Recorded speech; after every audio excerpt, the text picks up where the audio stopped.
Welcome to Factful Fridays.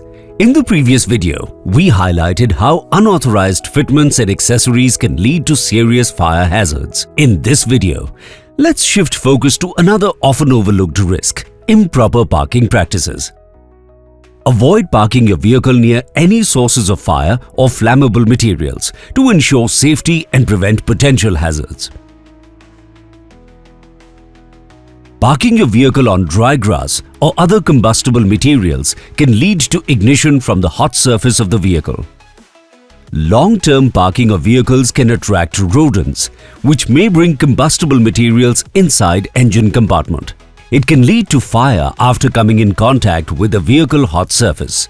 Regular inspection and service at authorized dealership is recommended to avoid such failures. Avoid parking near electrical poles and transformers.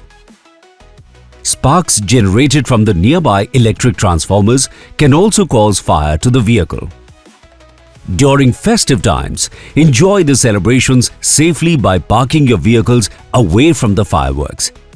And do not burst crackers near the vehicle. These simple steps help prevent potential damage and fire hazard. Stay alert, park smart, because where you park is just as important as how you drive. Watch out for more vehicle safety tips in our upcoming Factful Fridays episode.